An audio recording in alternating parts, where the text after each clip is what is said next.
Aku mengayuh sepeda sambil sesekali tubuhku bergetar menggigil. Pagi ini, cuaca terasa lebih dingin dari biasanya. Sesampainya di sekolah, aku mengarahkan sepedaku ke tempat parkir dan terlihat ada 4 sepeda yang sudah terparkir di sana. Berjumlah 5 ditambah sepedaku. Total ada 6 sepeda yang biasanya parkir di sini.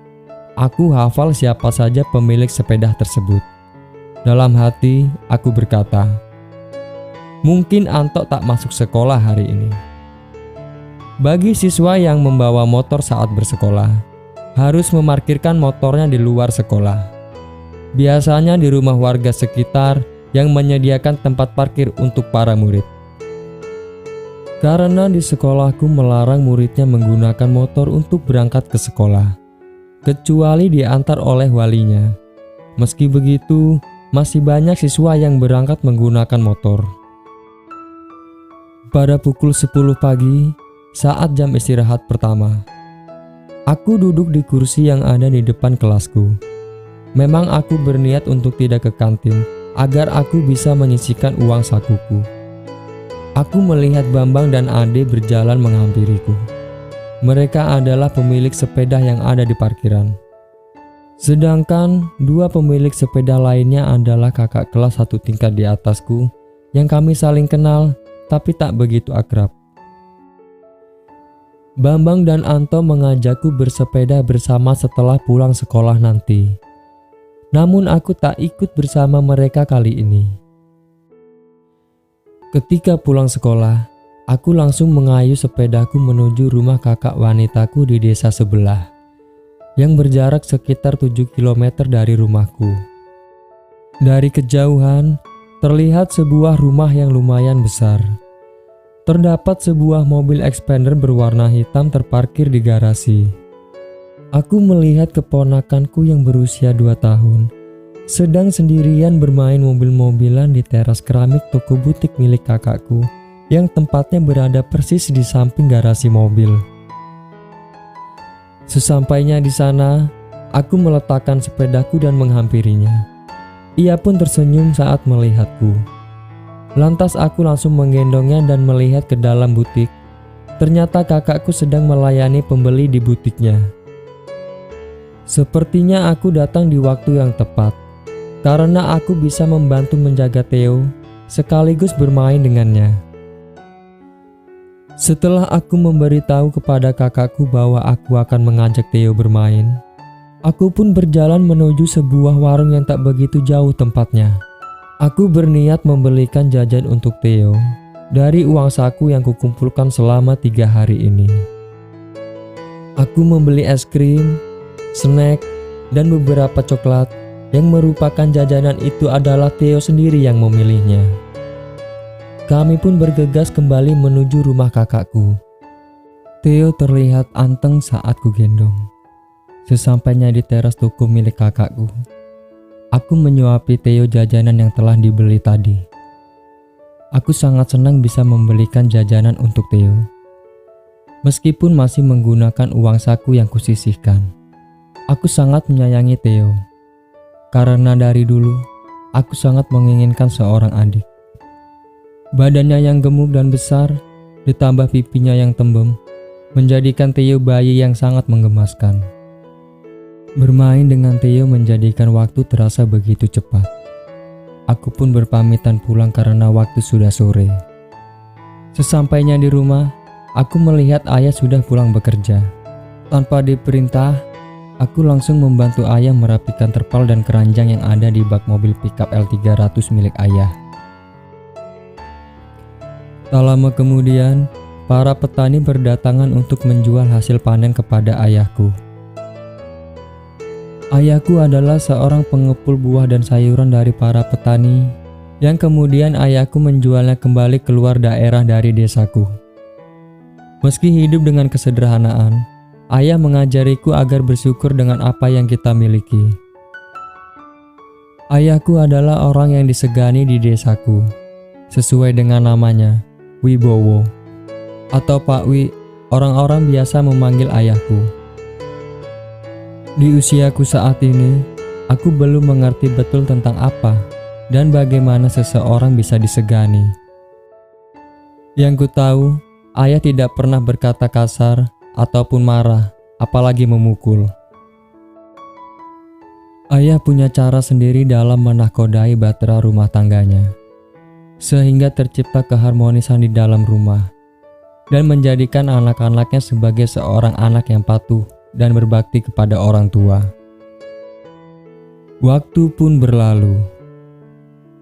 Kini aku duduk di bangku kelas 3 SMP dan sudah berada di ujung tahun ajaran pendidikan. Ku kayu sepedaku dengan sangat perlahan, berharap waktu pun ikut melambat. Aku mengenang hari-hari saat menuju ke sekolah. Tiba di gerbang sekolah, aku berhenti sejenak dan melihat tulisan identitas sekolahku yang ada di atas gerbang. Kemudian aku memarkirkan sepedaku di antara sepeda yang lain yang kini hanya berjumlah 4 sepeda. Perasaanku berbeda dari hari biasanya. Aku berpikir bahwa ini adalah kali terakhir aku memarkirkan sepedaku di sini. Aku tak tahu besok ada berapa sepeda yang akan terparkir di sini. Aku berjalan menuju halaman sekolah dan menghampiri Bambang, Anto, dan Ade yang sedang duduk di bangku yang terbuat dari semen. Aku mengawali obrolan tentang perasaan untuk hari ini. Perasaan yang sangat jelas berbeda dari biasanya. Mereka pun merasakan hal yang sama seperti apa yang kurasakan. Kebersamaan kami selama ini menjadikan kami sebagai teman yang akrab. Terdengar suara speaker mengumumkan kepada semua murid untuk berkumpul di halaman sekolah. Dengan segera semua murid berkumpul berbaris rapih dengan tertib. Aku, Bambang, Anto, dan Ade berdiri sejajar di antara barisan murid. Aku melihat ibu kepala sekolah yang sudah bersiap berpidato dengan menggenggam mic menggunakan tangan kanannya. Tiba saatnya beliau menyampaikan pengumuman hasil kelulusan kepada kami. Dengan tegas beliau menyatakan bahwa angkatan kami lulus 100%. Semua murid bergembira dengan hasil tersebut. Kami berempat tak bisa lepas merayakannya seperti murid yang lain. Kami hanya saling berpelukan dan mengucapkan selamat kepada murid lain. Setelah selesai acara pengumuman, kami berempat menuju ke parkiran. Kami tak langsung membawa sepeda kami pergi.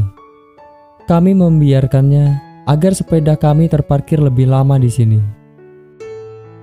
Mulai besok kami tak tahu berapa sepeda yang terparkir di sini dan tak tahu siapa saja pemilik sepeda itu.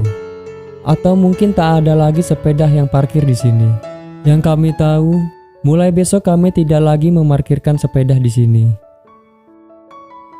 Setelah beberapa saat, dengan berat hati kami membawa sepeda beranjak dari parkiran dan pergi meninggalkan sekolah melalui pintu gerbang. Kami menuju ledeng tempat biasa kami bermain setelah pulang sekolah. Kami duduk di pinggir dan menghadap aliran air yang tenang. Biasanya kami bergegas untuk berenang di ledeng ini. Namun kali ini, kami hanya duduk memandangi air yang mengalir. Mengenang saat-saat kami bermain di sini. Teringat luka di pelipis kanan Bambang terkena batu setelah jatuh dari sepeda di pinggir ledeng pada jalan yang berbatu. Kami bersepakat untuk mendaftar di sekolah yang sama, agar kami bisa terus bersama. Pada malam hari, selepas Isya, aku duduk di ruang tamu bersama ayah dan ibuku. Ayahku berkata bahwa akan menyekolahkanku di sekolah yang berada di seberang pulau dari daerahku. Dalam waktu 3 hari ke depan, ayah akan mengantarkanku menuju ke daerah tersebut. Aku terkejut dengan hal itu. Aku belum pernah bepergian keluar daerah sekalipun. Aku tak pernah tahu bagaimana kehidupan seorang perantau. Tanpa banyak pertanyaan, aku menuruti apa yang ayah perintahkan. Satu hal yang mengganjal di hatiku tentang kesepakatan kami berempat untuk mendaftar di sekolah yang sama. Aku ingin memberitahu hal ini kepada mereka secepatnya. Di saat aku sedang tidak bersekolah seperti saat ini, aku membantu pekerjaan ayah dari awal sampai akhir pekerjaan. Kadang kami pulang sampai larut malam. Aku sangat senang membantu meringankan pekerjaan ayah, meski tak banyak yang bisa kulakukan. Tiba saat malam sebelum hari keberangkatanku. Aku menyiapkan pakaian yang akan kubawa. Pakaianku tidaklah banyak. Tas yang kugunakan untuk bersekolah mampu menampung semua pakaianku. Ketika aku sedang berkemas di kamarku, ibuku datang menghampiri dan membantuku berkemas. Meletakkan sepatu dan beberapa peralatan sekolah yang masih bisa kugunakan. Dengan sangat rapi ibuku menyusunnya ke dalam kardus yang sudah kusiapkan. Sembari berkemas, ibuku berkata agar aku selalu menjaga kesehatan, memilih teman yang baik, jangan sampai salah pilih pergaulan. Banyak nasihat yang ibu berikan kepadaku. Aku melihat mata ibuku mulai sembab dan memerah. Suaranya terdengar serak dan berat. Ibu yang tak kuasa menahan sedihnya, memeluk dan menyandarkan kepalaku di pundaknya. Meski sebentar lagi aku akan duduk di bangku SMA, aku hanyalah seorang anak kecil di mata ibu. Aku merasakan air mata ibu yang jatuh sampai ke pipiku. Aku meyakinkan ibu bahwa aku akan baik-baik saja dan menuruti semua nasihat yang ibu berikan. Seolah masih ingin bersama denganku, ibu menemaniku tidur malam ini. Di pagi hari, sebelum berangkat kami menyantap hidangan yang ibu siapkan. Aku duduk di samping ibu. Kali ini, ibu yang mengambilkan makanan untukku dengan porsi yang lebih banyak dari yang biasa kumakan. Ibu kembali menasehatiku, mulai sekarang harus makan lebih banyak. Sambil menyantap makanan, aku terus mengajak ibu mengobrol. Ayah tak berkata apapun, seolah memberi kesempatan aku dan ibu mengobrol sebelum keberangkatanku. Setelah selesai sarapan, aku menyiapkan tas dan kardus yang akan kubawa. Aku mendengar ada suara mobil mendekat. Yang datang adalah kakakku, lengkap bersama suami dan anaknya, Theo. Kami pun menyempatkan waktu untuk mengobrol bersama. Mengingat waktu terus berjalan, ayah mengajakku untuk bergegas. Aku berdiri di hadapan ibuku. Ibu pun kembali meneteskan air mata. Aku meraih dan mencium tangannya. Kemudian aku menurunkan badanku, dan dengan mata yang berkaca-kaca, aku mencium kedua kaki ibuku. Kembali aku berdiri dan memeluk ibu. Kali ini ibu benar-benar tak kuasa menahan kesedihannya. Ibu menangis dan memeluk erat tubuhku. Sontak aku pun meneteskan air mata. Aku menenangkan ibu dengan berkata, aku akan pulang setiap libur panjang, yang sebenarnya aku pun berusaha menenangkan diriku. Perlahan, aku melepas pelukanku. Ibu berkata, baik-baik ya di sana, sambil menghusap air mataku. Kemudian kami berangkat menuju terminal diantar oleh keluarga kecil kakakku menggunakan mobilnya. Sesampainya di terminal, aku berpamitan kepada keluarga kecil kakakku. Tak lupa aku mencium pipi Theo yang sepertinya aku juga akan merindukannya. Setelah membeli tiket, ayah mengajakku duduk di kursi sambil menunggu mobil datang. Tak begitu lama menunggu, ada mobil bus berukuran besar berhenti di pul tempat kami menunggu. Kami pun masuk ke mobil dan duduk di kursi sesuai dengan nomor urut yang tertera pada tiket. Mobil mulai berjalan perlahan meninggalkan terminal. Saat melintasi persimpangan jalan menuju rumahku, aku memandangi jalan itu dari jendela mobil di sebelah kiriku. Masih berat rasanya pergi jauh meninggalkan tempat ini. Semoga saja di daerah yang akan kutempati bisa membuatku nyaman dan betah, sehingga dapat membantu mengalihkan kerinduan akan kampung halamanku.